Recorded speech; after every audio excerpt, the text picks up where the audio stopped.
Europe's no stranger to tyrannical autocrats. Indeed, all one has to do is leaf through a tome of the continent's 20th century history, and a barrage of names most wicked will immediately fall upon you. Many of these, the Hitlers, the Mussolinis, and the like, will be names which are immediately known to you, and for pretty bloody good reasons, and yet keep flicking through that loathsome litany, and eventually you will happen upon a more elusive name. Enver Hoxha. He ruled over communist Albania from the end of World War II through to his death in 1985. For some reason, his name is a name that has failed to penetrate into the cultural zeitgeist. And the more you read up on him, the more you'll find yourself wondering, why is that the case? Because without a doubt, he is among the most cruel, the most wicked, the most devious, and the most deranged leaders that Europe has ever produced. And today we're going to do our little part in righting that wrong, as we're going to shine a spotlight into the darkness and tell you the full ins and outs of his malevolent rule. So let's begin.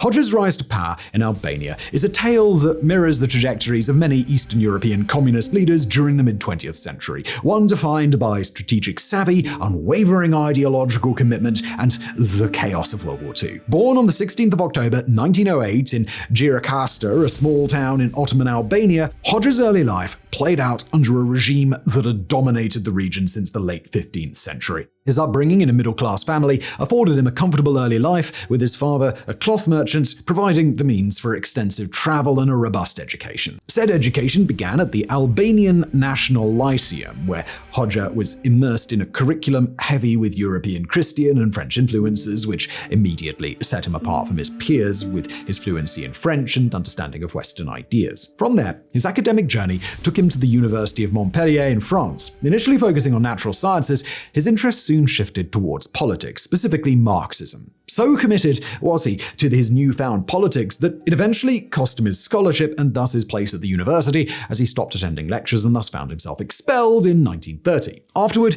he drifted across Western Europe, engaging in various menial jobs while he further read Marx and deepened his convictions. But his drifting would come to an end in 1939 following the Italian invasion of Albania, because amidst the chaos that was playing out, he saw an opportunity to make Albania anew, and so he headed home to join the burgeoning underground communist resistance. There, before the formal establishment of the Communist Party in November 1941, Hoxha quickly ascended within the nascent movement, eventually becoming a key leader. By March 1943, he'd risen to first secretary and effectively led the party. Under his direction, the Communist Party became a significant force in the partisan resistance against both Italian and later German occupiers. He was actually pretty good at this too, contrary to what you might first imagine, as his partisan campaign culminated in the liberation of Tirana on the 17th of November 1944. This victory significantly boosted Hoxha's popularity and set the stage for the Communist Party's overwhelming success in Albania's first elections in December 1945, where they secured 93% of the vote, a result that certainly wasn't hurt by the Soviets helping out with proceedings. With this mandate, he established the People's Republic of Albania on the 10th of January 1946, and then stood poised to turn his nation into the communist utopia he had always dreamed of.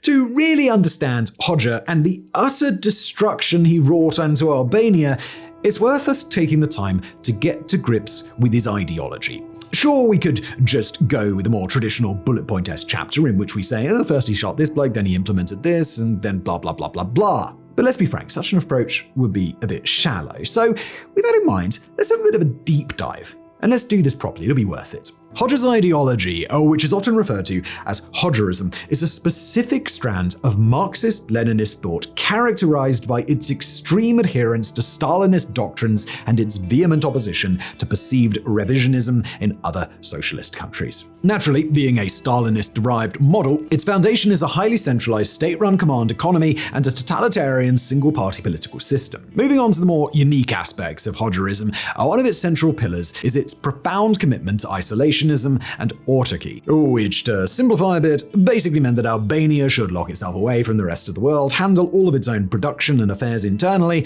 and that the rest of the world in turn should be expected to respect that.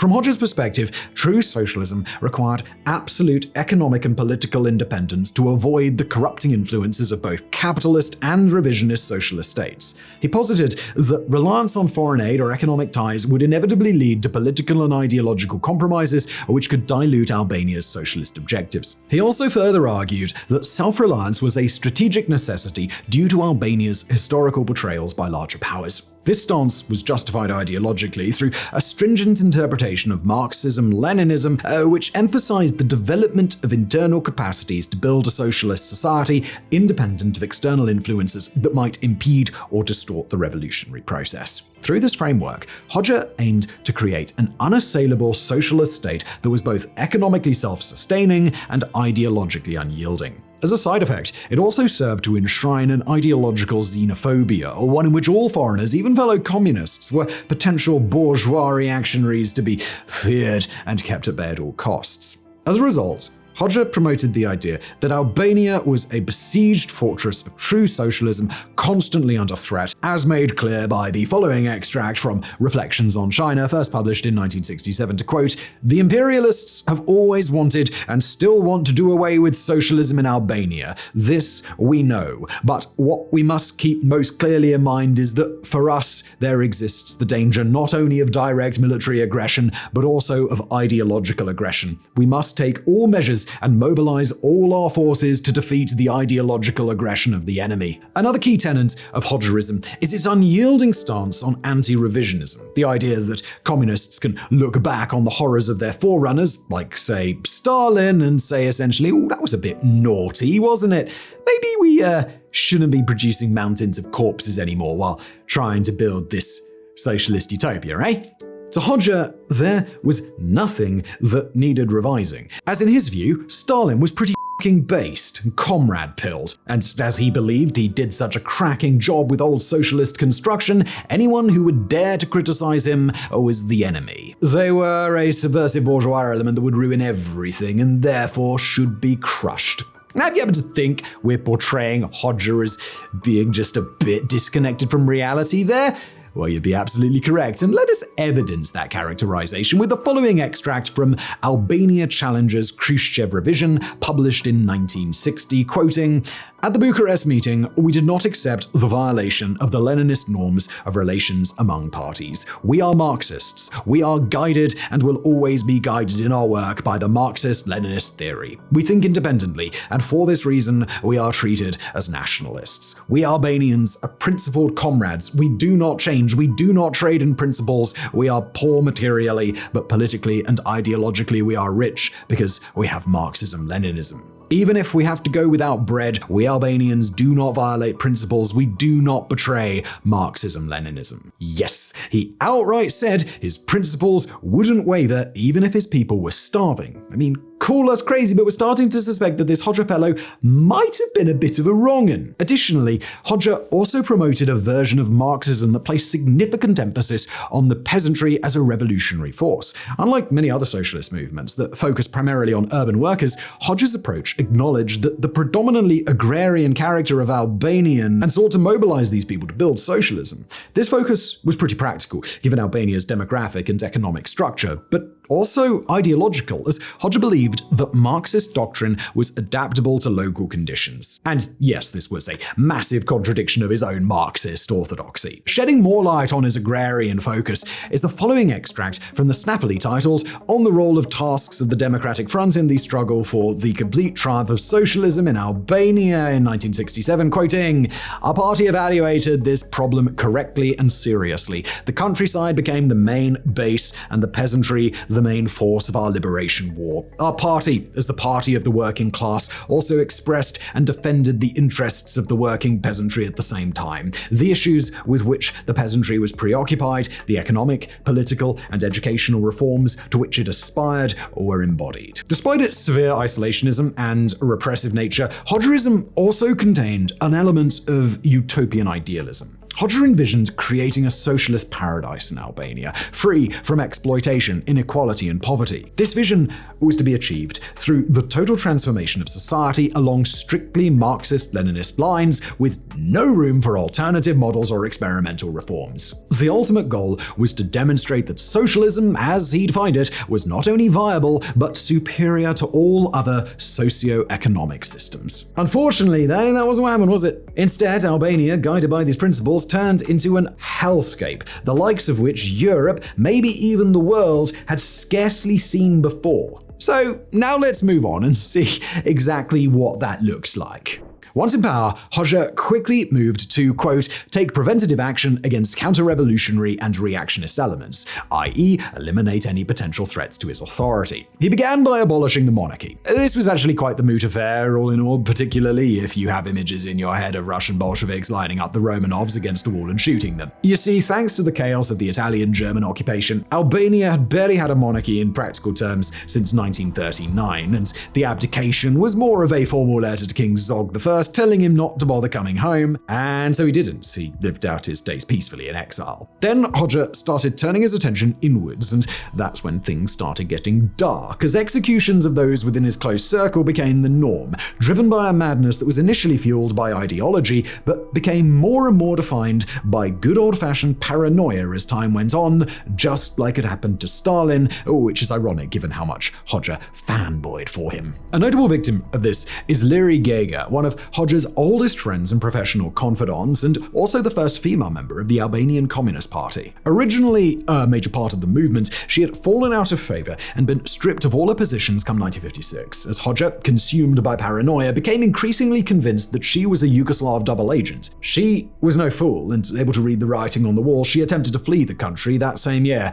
She was apprehended, however, and both her and her husband were given a rush show trial before being kicked into the dirt and shot in the back. She was pregnant at the time. The violent purge would remain fizzling away for the entire duration of communist Albania's existence, right from the very top all the way down to the very bottom, and as a result, thousands of loyal communists met the same cold fate as Gega come the regime's collapse. And don't think you'd be able to survive Hoxhaism just by avoiding politics, keeping your head down, and being a dutiful little proletarian either, because this brutal wrath was also smashed down on ordinary Albanians with equal vigor, all to supposedly safeguard the glorious proletarian revolution. Chiefly, this was done via the Sigurimi, Hoxha's secret police. It was originally founded back in 1944, and come the time of its full operational capacity, it had become Albania's most formidable and feared institution. It made use of both overt and covert methods and submitted everyday Albanians to a legitimately Orwellian level of surveillance. Using a vast network of informants, it built up and managed files on virtually every adult in Albania, and quite terrifyingly, it knew everything. We mean everything. Your genuine political beliefs, that you spoke only to your best friend at the bar about that one time, whether or not you were cheating on your spouse, your daily schedule, how partial you were to the drink, the whole bloody lot. And if they uncovered any information about you that may lead them to believe you were a bourgeois reactionary, well, may God have mercy on your soul. Without any kind of right to a fair trial or appeal, you'd be dragged from your home without warning whenever the Sigurimi deemed fit, at which point brutal torture, the likes of which we cannot even begin to describe without having this video removed by YouTube, would follow, and more than likely than not, when they had finished having their fun with you, you'd then be shipped off to a forced labor camp to spend your days engaged in back-breaking labor and continued sporadic torture until such a point that the Sigurimi arbitrarily decided that you'd learned your lesson and were ideologically rehabilitated. So expansive was this reign of terror that come the fall of communism in Albania in 1991, give or take, a third of Albania's whole population had either been tortured or shipped off to a labor camp by the Sigurimi at some point or another. Something that irked them in particular was so-called slandering the state, which in non-newspeak meant any, and we mean any criticism of the government or its actions, be it through either casual or more organized formal means, was a problem. And just to prove that we're not exaggerating here, one man who managed a cafe was sent to a forced labor camp for 18 years because he told an undercover agent who popped in for a brew that he didn't have a spoon. That supposedly was a vitriolic criticism of state economic policy, as were the actions of another man who, while walking leisurely along Albania's southern coast one day, turned to his friend and asked, "How come Corfu has a lighthouse and we don't?" He got 25 years. And if you were religious, well, we know that Hoxha was something of a Marxist literalist, don't we? And since Marx wasn't exactly a pious sort, this led to heavy persecution of religion in Hoxha's Albania. Muslim, Christian, it mattered not to him. They were all smoking the opium of the people, and so they were all in the firing line, quite literally. This is exemplified best by the case of Lazar Shantoha, a publicist, poet, satirist, and above all else, a priest. All things that Hoxha really didn't like. Seeing the writing on the wall, he had fled into the mountains in 1944 before the communist state had even been established to attempt to ride out the coming storm and survive. Unfortunately, communist agents who had been hot on the tail of him and the oh-so-scary naughty ideas in his head tracked him down in December of that same year and dragged him from his cabin back to Tirana. By the time he was dragged out again for a show trial on the 29th of January, he was visibly broken, having had both of his arms and legs broken, so he was forced to drag himself to the stand on his elbows and knees. Archbishop Zef Simoni, an Albanian cleric who was imprisoned at the same time and, through the grace of God, managed to survive, was imprisoned beside him and recalled witnessing Santoha being flayed with red-hot irons and then having his ruined flesh repeatedly salted. So bad was the torture that Shantoha's own mother begged the guards to just shoot her son and end his suffering, a request which they were only too happy to oblige, and he was shot on the 5th of March 1945. Shantoha's case is obviously on the extreme of things. Or else how would Simoni have survived to recall what he witnessed? But the point still stands. The repression of religion under Hoxha was nothing short of demonic.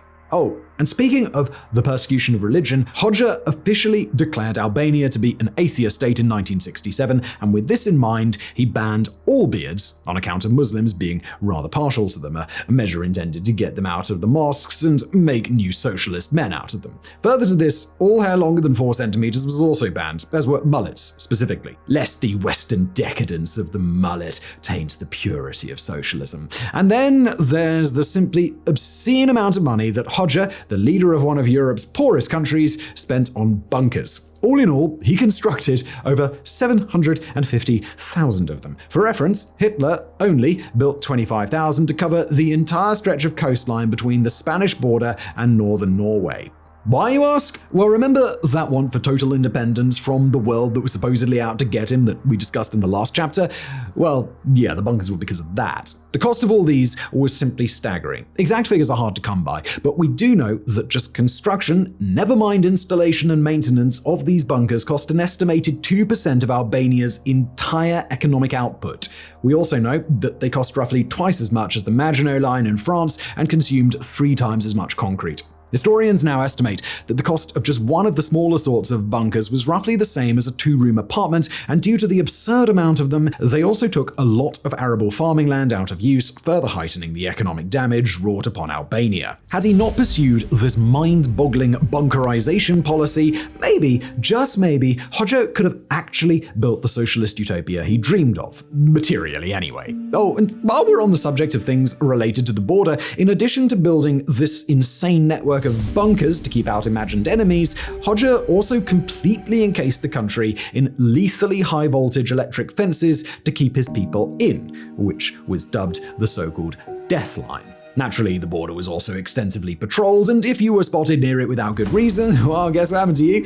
Yeah, you were tortured and then chucked in a labor camp, because of course you were. Fortunately, communism in Albania is now a thing of the past, the system having collapsed 6 years after Hoxha's death. But unfortunately, the damage he inflicted will be a long time healing. When he left this mortal plane, he had taken as many as 100,000 of his innocent countryfolk with him. And as for the ones who did survive, they were left immeasurably poorer for his governance, a tragic state of affairs best summed up by a single fact, that when communism collapsed in Albania in 1991, the country was the 3rd poorest in the world. And no, we didn't misspeak there. Not in Europe, Not even in Eastern Europe, Albania was the third poorest country in the whole world, with an average monthly wage of barely $15. Fortunately, things are getting better now, with the World Bank now classifying it as a lower middle income country. The key word there, however, is getting. Modern Albanians, though they have made immeasurable efforts to improve their country's lot, still have to get by with an average yearly salary of barely $6,800, and they are still one of the poorest countries in Europe, despite their many efforts to dig themselves out of the economic hole that Hoxha left them in. And really, that is the greatest tragedy of all. Walk the streets of Tirana today, and you'll walk shoulder to shoulder with civilized and amenable folk, people who will welcome you with open arms and proudly show you the cultural splendor of which their civilization is capable. And yet, despite the richness upon which you would behold and the graciousness with which you would be received, over all that joy would loom a cloud most dark, Enver Hoxha, and the immeasurable, irreparable damage that his rule wrought upon the nation of Albania.